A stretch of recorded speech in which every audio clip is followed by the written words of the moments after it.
In his book Aion, Jung talks about Nostradamus' prophecy regarding the emergence of the antichrist and his reference to the northern kings, and enlarges it to include both the idea of the power from the north and the concept of the lower or chthonic triad. That a usurper from the north would seize power is easily understood when we consider that the Antichrist is something infernal, the devil or the devil's son, and is therefore Typhon or Zeth, who has fiery abode in the north.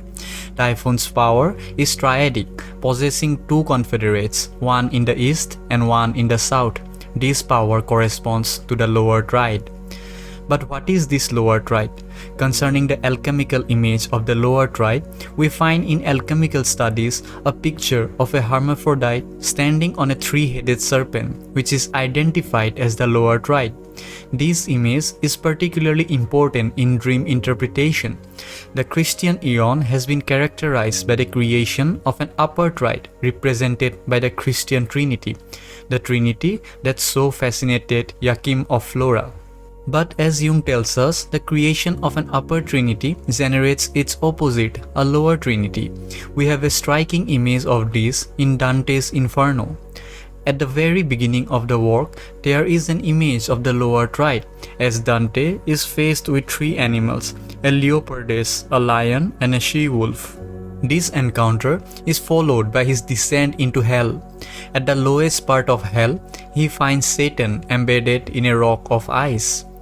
A terrible image of an infernal trinity. That is what, in neutral psychological terminology, Jung calls the lower triad.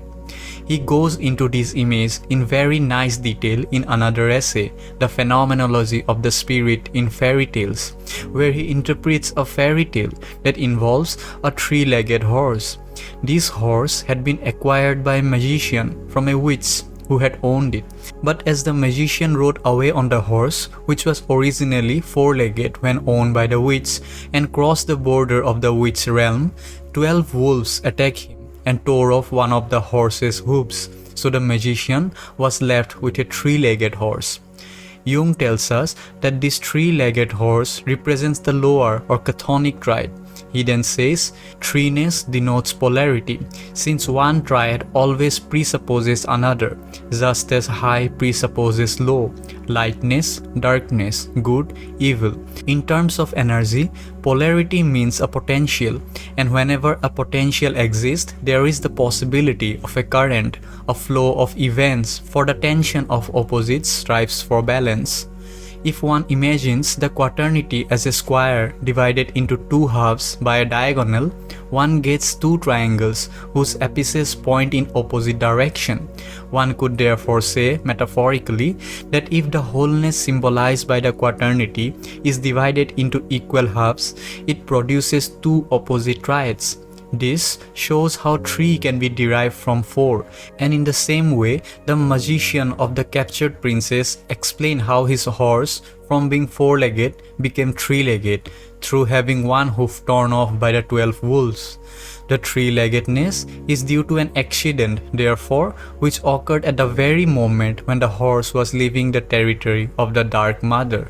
In psychological language, we should say that when the unconscious wholeness becomes manifest, that is, leaves the unconscious and crosses over into the sphere of consciousness, one of the 4 remains behind, held fast by the horror vacui of the unconscious.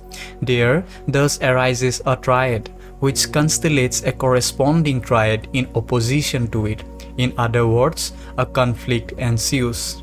Jung continues, saying that the 4th leg missing from the horse corresponds to the inferior function, which remains connected to the matrix in the unconscious.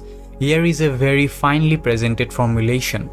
The lost component, which is in the possession of the wolves belonging to the Great Mother, is indeed only a quarter, but together with the 3 that got away, it makes a whole, which does away with division and conflict.